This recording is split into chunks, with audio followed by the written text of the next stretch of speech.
welcome to the Recovery Daily Podcast. I'm your host, Rachel Abbasi. I'm a grateful recovering alcoholic and stroke survivor. And today I got to go to the mall. I decided that I really wanted to go to the mall, and I picked one store. And that store was called Handmade by LMAC. It's Local Makers, Artists, and Crafters. There's the logo there. And it was at Dulles Town Center because I live near there.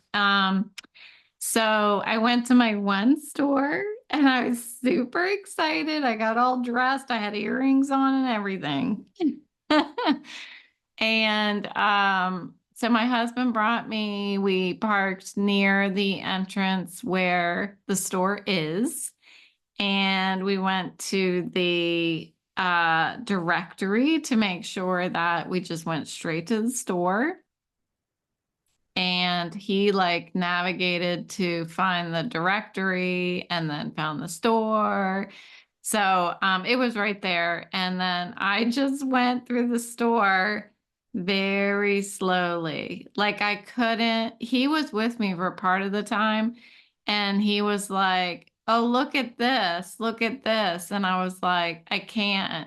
I have to look at one thing at a time, and I have to look in order. I can't be looking over here to my left and then change and look over here. Sorry, I can't look over here to my right and then switch over, look to my left at what he's looking at, and then look back again and continue. I wouldn't have made it through the whole store if I did that. So I went one shelf at a time and scanned everything, and I ended up buying some handmade cards because I have gotten pretty excited about sending cards to people in the mail. It's something we used to do back in the day, and so I bought some handmade cards, and they're super cute. So I have that, and I was looking for birthday presents. I did find one tiny little stocking stuffer for somebody, but that's about it. It's not that it was lacking in total adorableness. It was just I think I was just, there was so much. So I am really happy that I got cards because that was something that I wanted. And then what I did was I was looking at a lot of the crafts that I actually do here in my little studio. And I was looking at how much people charge for these things. And some of the things that I saw were things with working with resin, which I've tried that. And successfully, I made something in the shape of, with resin in the shape of what I was trying to make it. But I think it would just be trying to figure out what it is I want to do with the resin. Anyway, without telling you all the stuff that was in the store, there was stuff with resin, meaning I don't want to tell you exactly the specifics of each craft, because then we would talk about crafts the whole time, which is fun, but I actually have a topic today. So anyway, there was some baskets which I've made, and they're just as cute as the ones I saw. There was lots of crochet stuff, which I just finished crocheting a gift for somebody.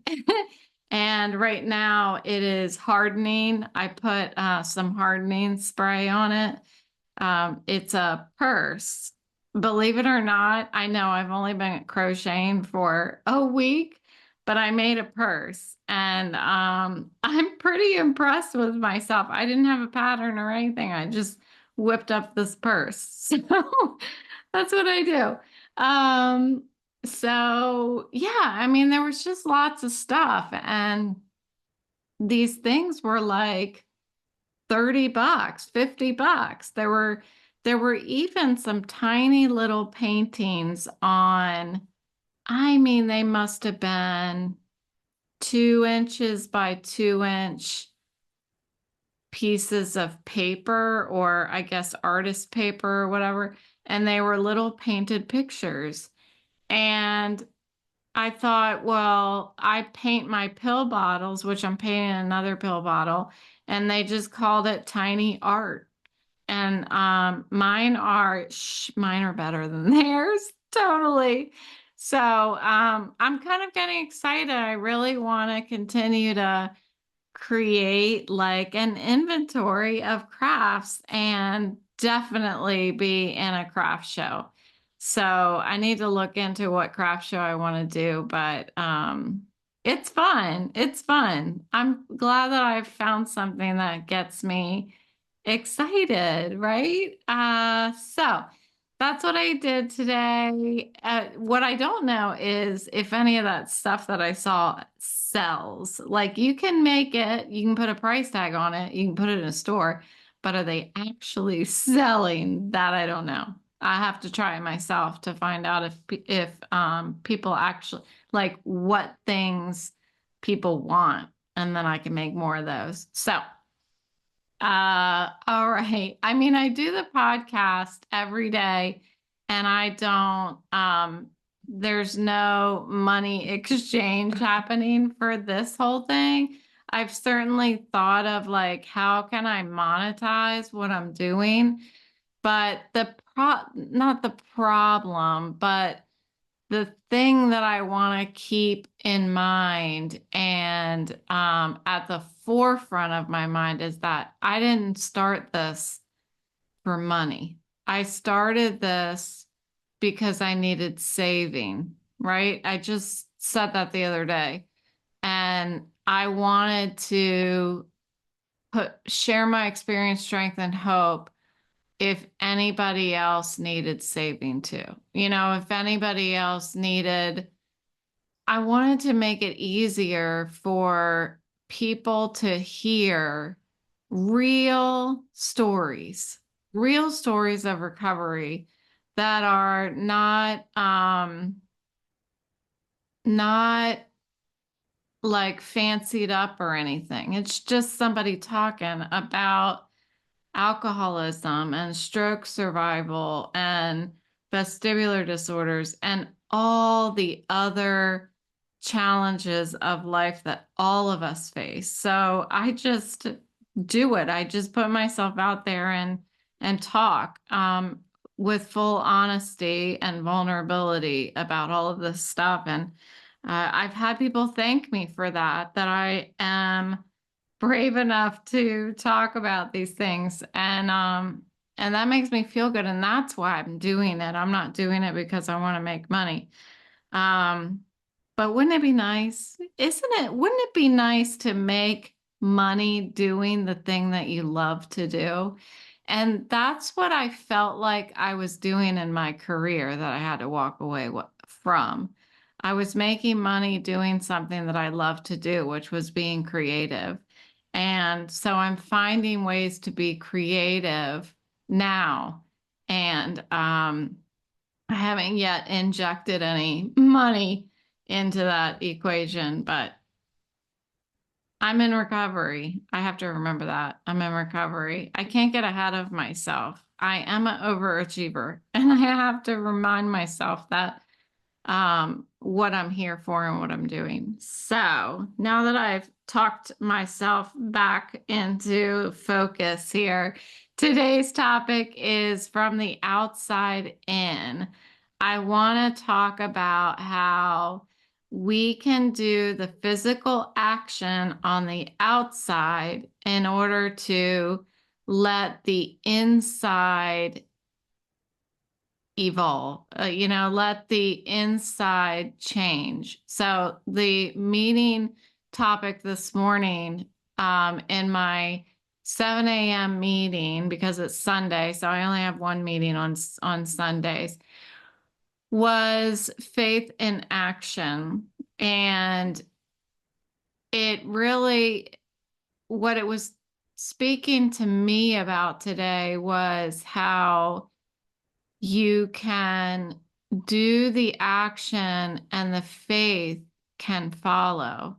That's what I heard this morning. So it reminded me of how I started getting on my knees before I go to bed and started to say my prayer. And I didn't know what I was doing or who I was talking to, but I did it anyway. And over time, I developed this relationship with this action. And it became really I don't know, an entity, a concept that I am having a conversation with. And it keeps me very focused on recovery before I go to bed. And I love it. I love it. If I don't, like last night, there was thunder. So my bulldog, Boris, did not want to sleep in his crate.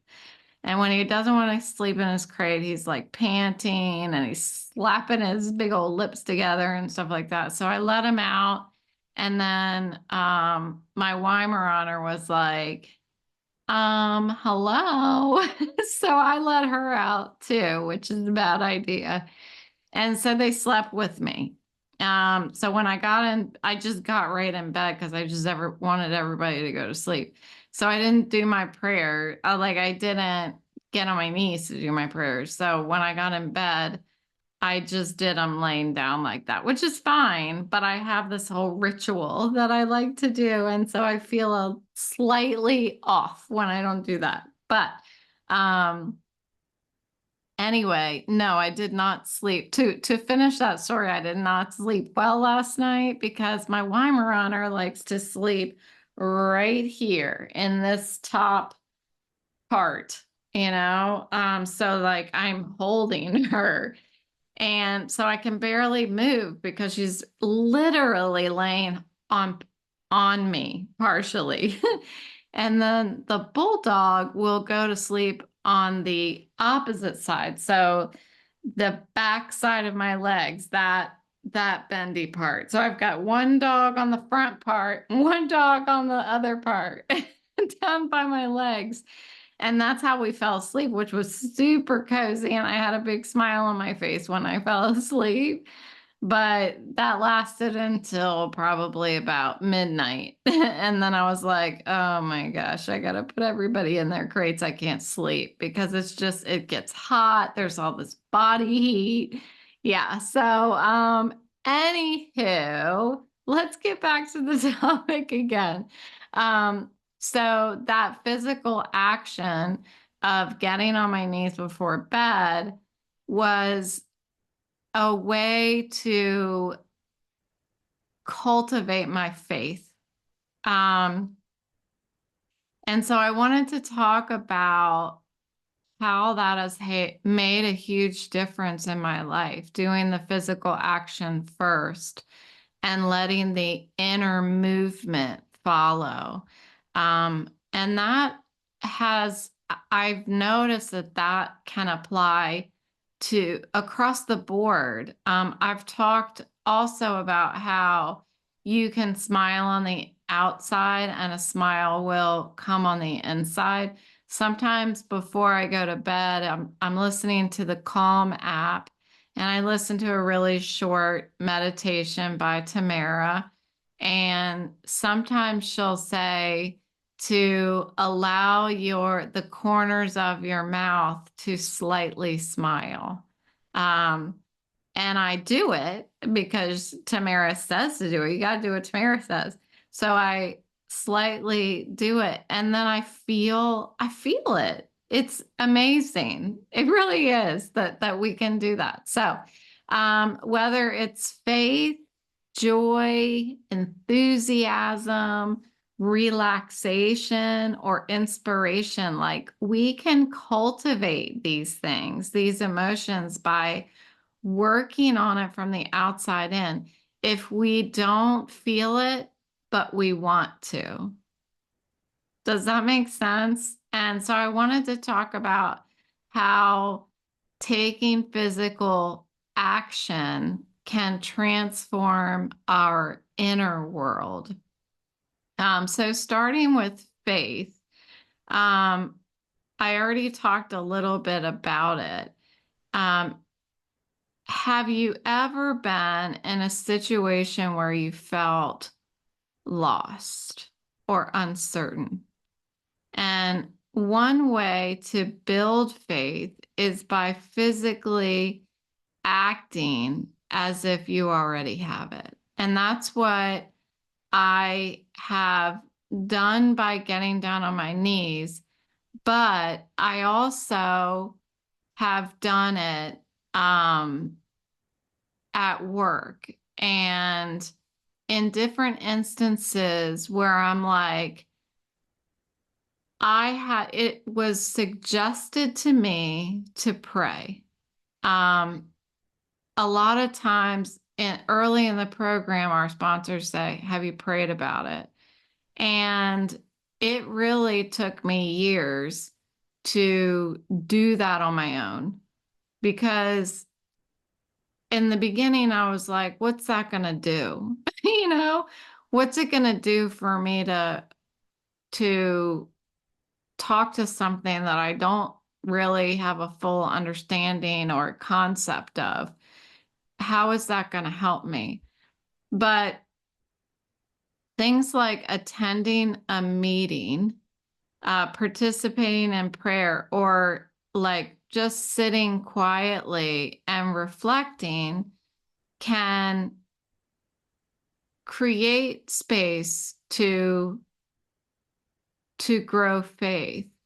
Um, I remember sitting in meetings at work and feeling very anxious, and nothing was happening. Nobody was engaging with me.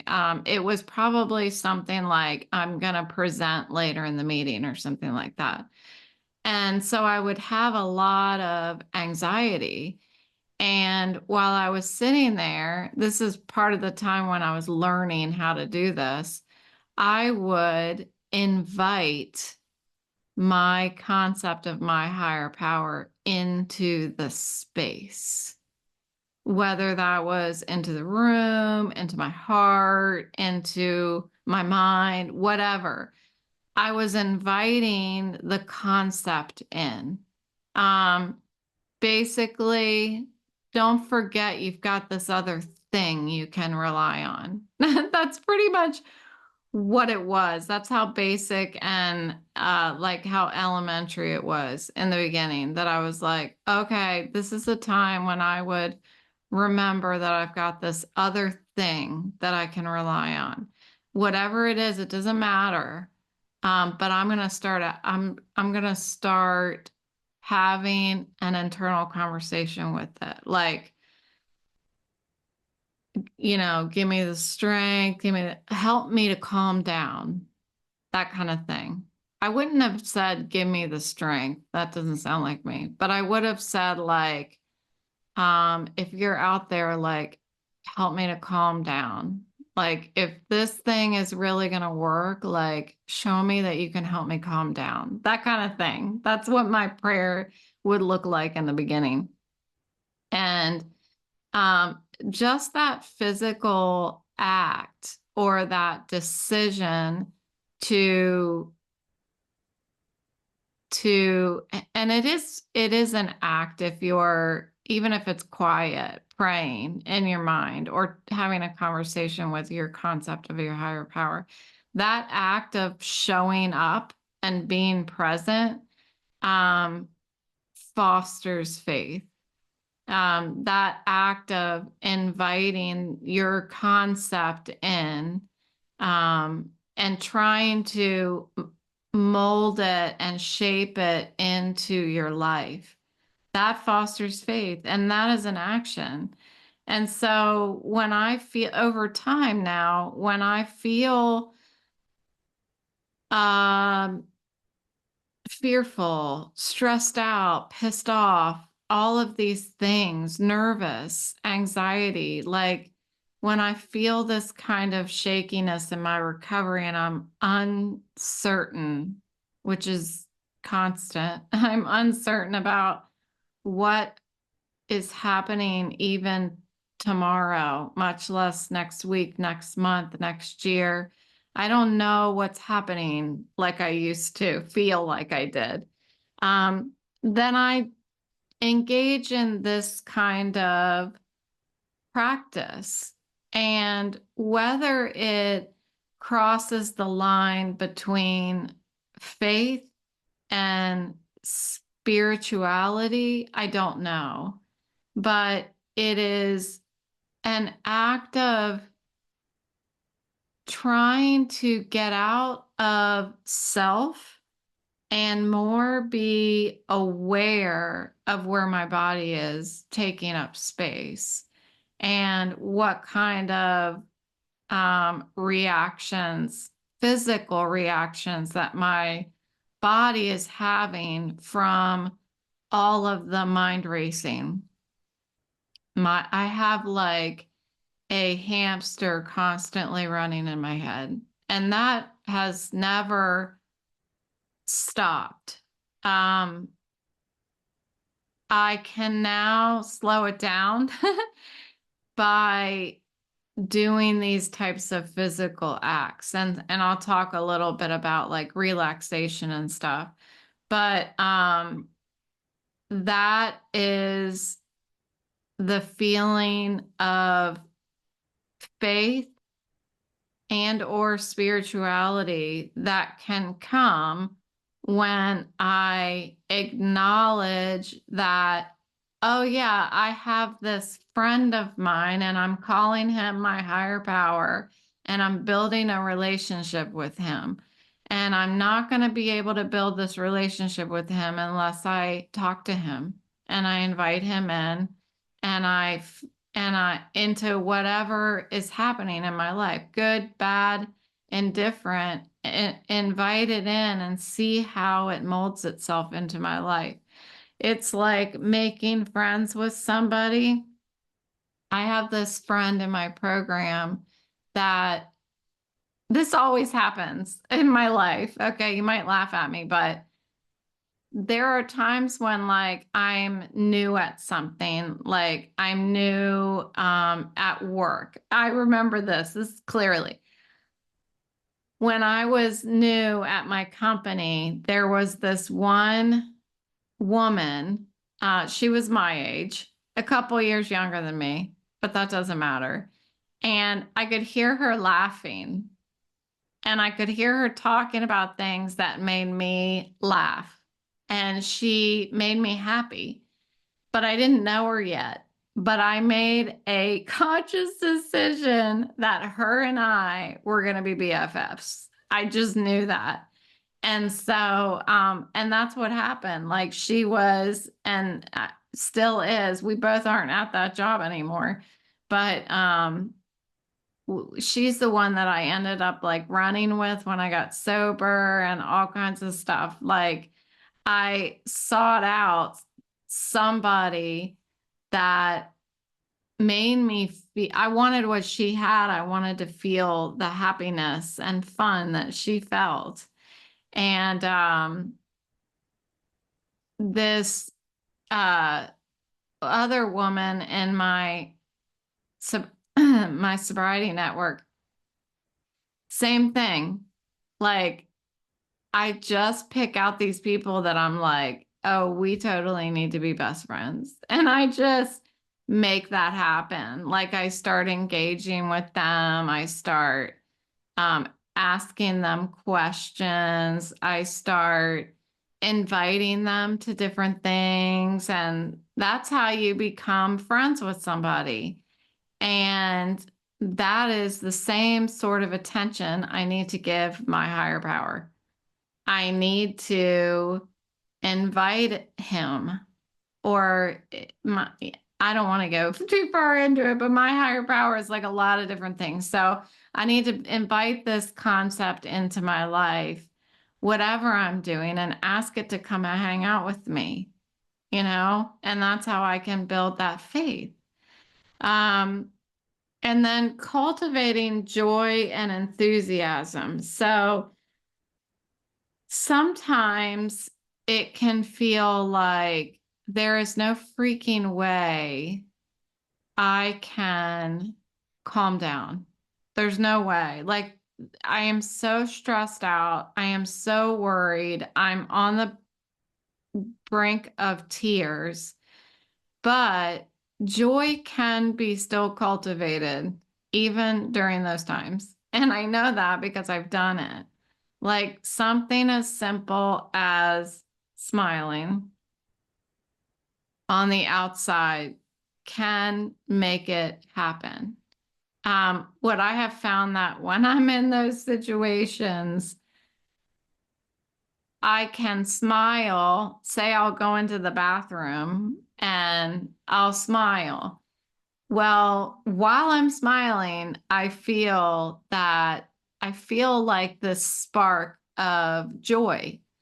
But when I stop smiling, the anxiety comes back in. And you certainly can't walk around smiling or everybody's going to think you're crazy. Although, if you wear a mask like you can these days, just put a mask on as long as you don't go to a bank. And you can walk around smiling all day long. But what I do is I've told you about this recently too, is I go to something that I know triggers positive feelings, things that I love to do, even when I'm not in the mood, especially when I'm not in the mood. If I push myself to paint, which I did 2 days ago, if I push myself to learn how to crochet, to get out the sewing machine, to write in my book. I think that's the thing that I'm procrastinating the most on is writing my book.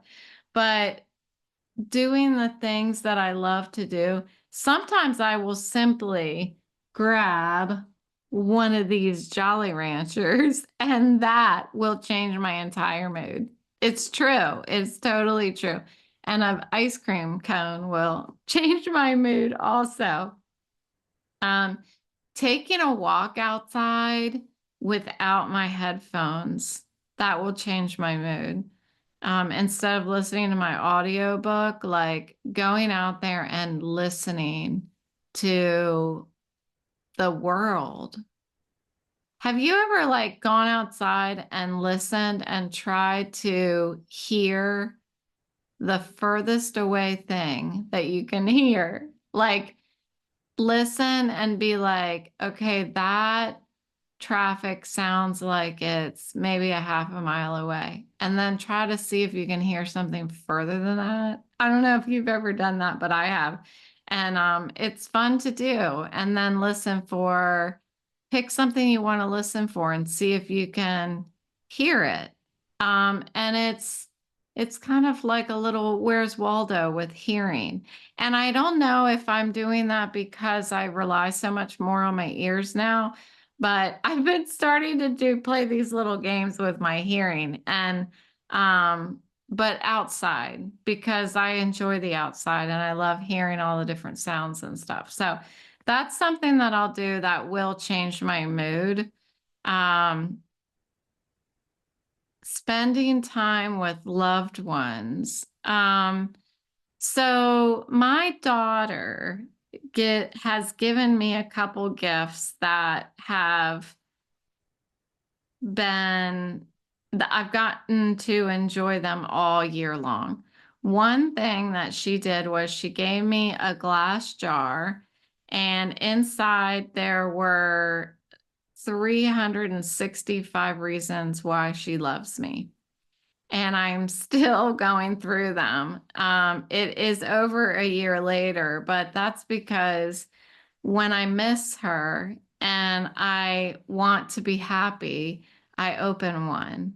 That's that's what they're there for me. I'm sure she intended for me to open one once a day because it was 365.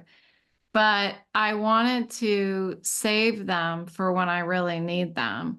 And that's really worked for me. And you could probably find a partner to do that with, whether it's your spouse or your kid, one of your kids, and you could write ones for each other. I did it once for my husband when we were dating. He never opened them. It's still in his closet. But I opened my daughter's. And then the other thing that my daughter did was for Christmas, she recorded a podcast for me. So there are, I don't know, 20 or so episodes. And I'm doing the same thing when I miss her and I want to hear her and feel like she's here. I listened to one of her podcast episodes. So I listened to one today, which was really funny. She was interviewing herself.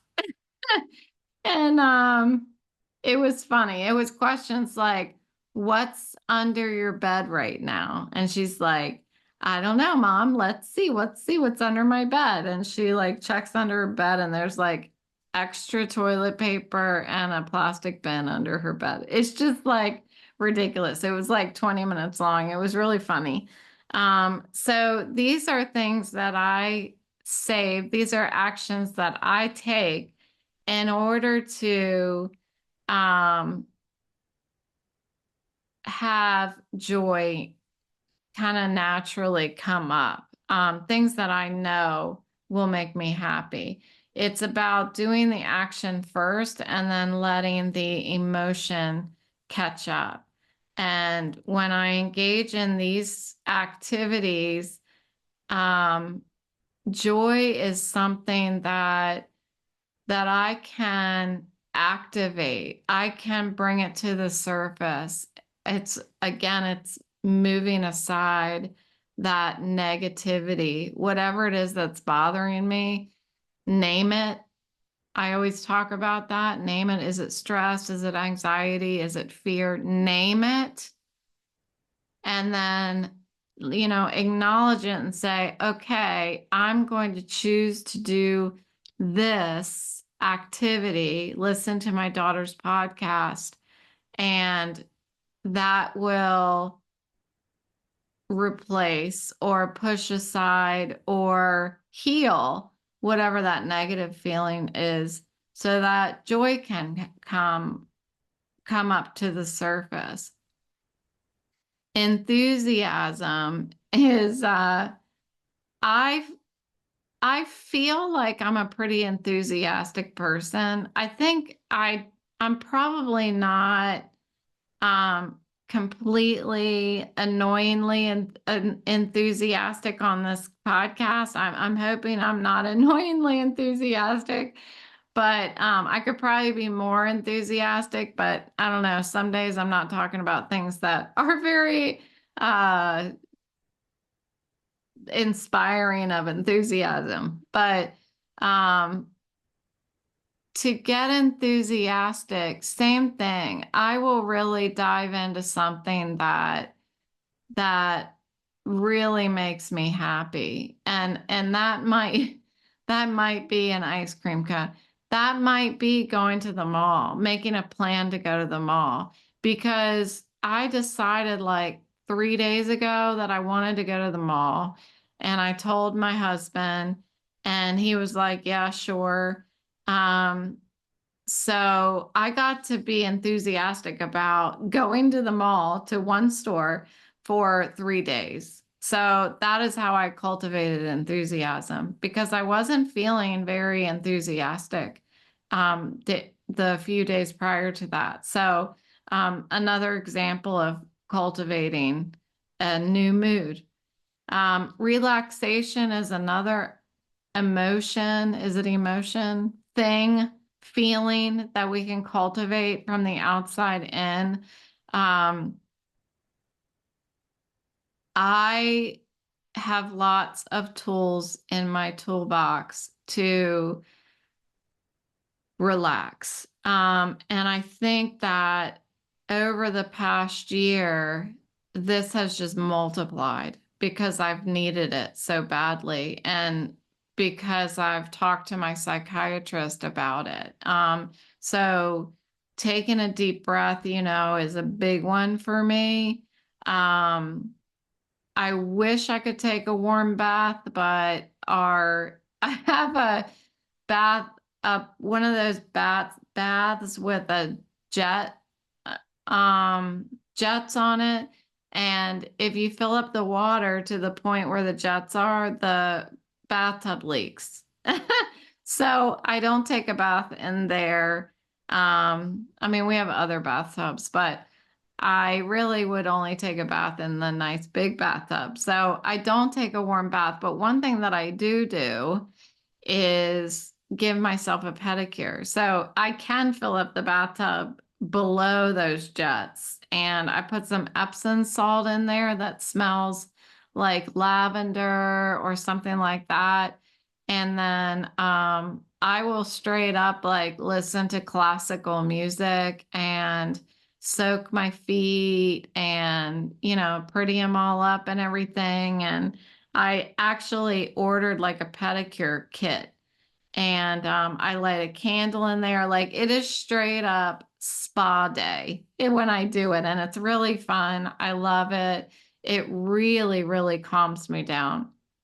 Um, Practicing yoga, that also is really good for me. My back has been hurting again because of that daggone Boris the Bulldog. He keeps pulling on me.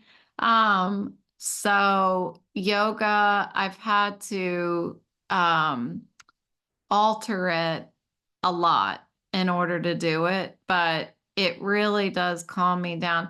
And so what I've started to do when I do yoga now is again, I'll put on classical music. I love classical music. So I put on classical music in the background with my yoga recording and light a candle. So I'm starting to combine a lot of different things in order to create that really calming atmosphere. And I love it. I do.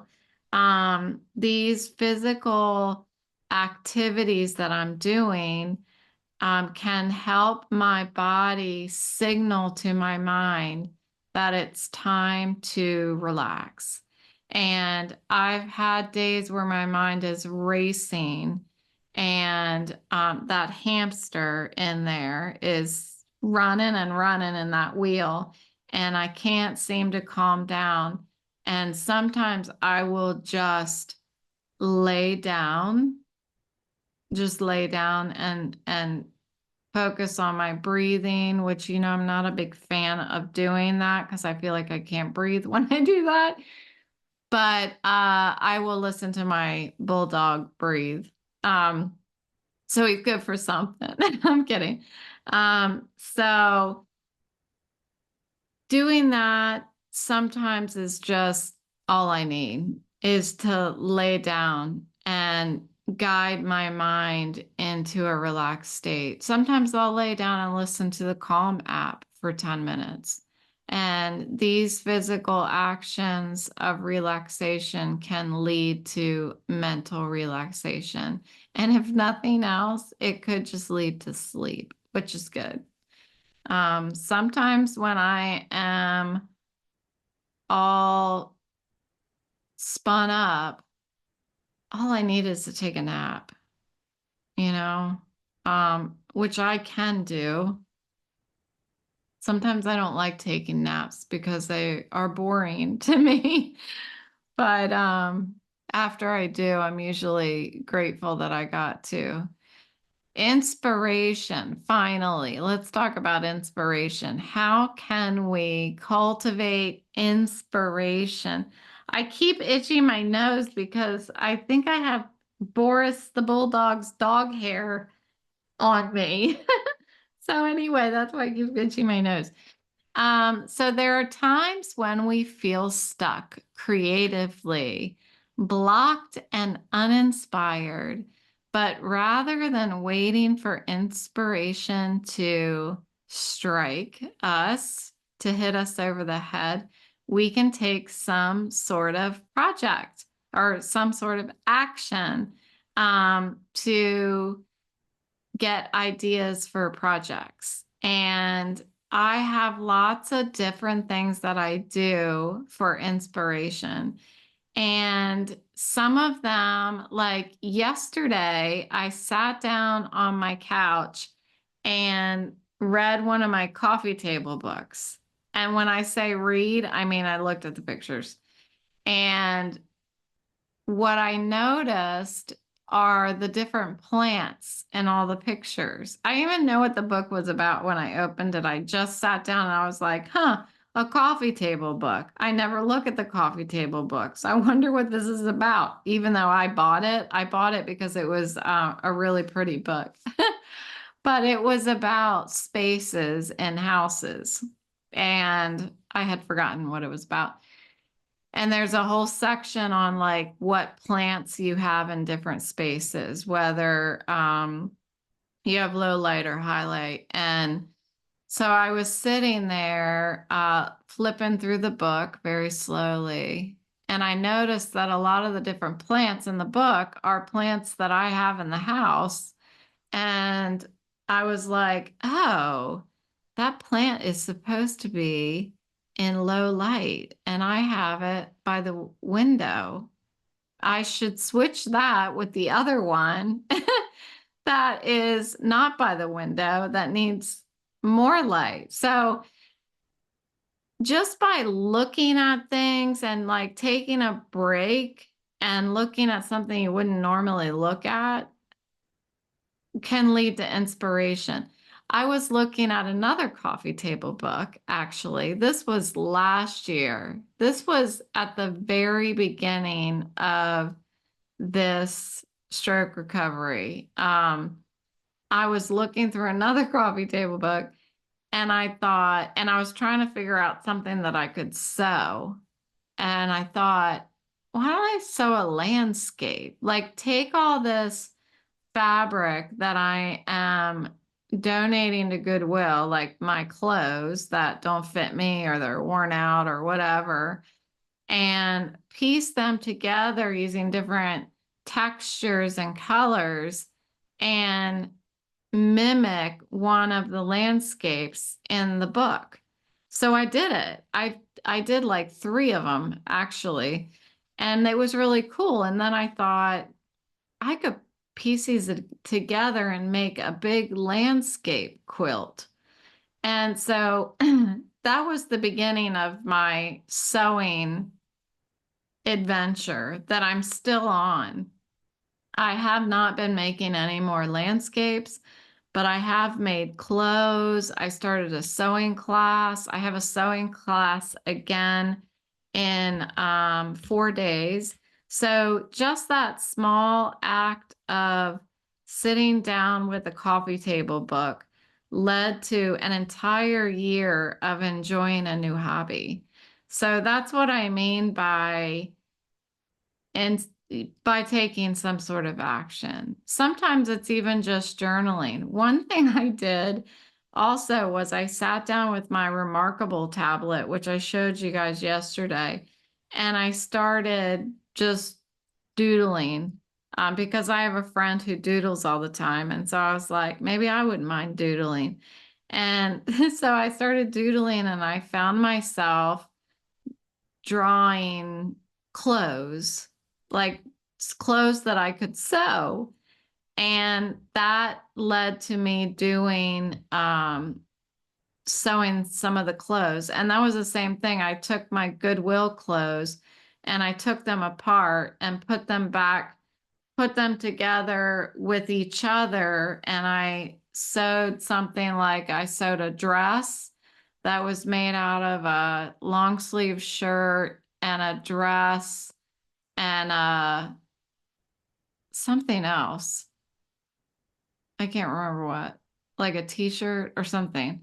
Um, and that all started from me sketching, just picking up a piece of paper because I was like, I don't know, let's see if I like to draw. So by physically engaging again in some sort of activity, we're opening the door for inspiration. and once you start doing an action, the ideas just seem to follow, even if you don't know why you're doing it. So I think my takeaway from this is not to be a victim of your mood. Um, we have the power to change how we feel by taking physical action, whether it's building faith, cultivating joy, finding relaxation, or sparking inspiration. We can influence our inner world by what we do on the outside. So, next time you're feeling poopy or uninspired, try standing up and taking a step. Um, Remember I talked about turning off my wanter and just doing the next right thing? It's the same thing. This is exactly the same thing, but it's a little more detailed in how to connect different moods with different actions that you can take. So take some kind of action, and you don't have to know why you're doing it or whatever, but just watch how your mood begins to shift by taking that action, by moving your body. Thank you for joining me today on the Recovery Daily podcast. I will talk to you tomorrow.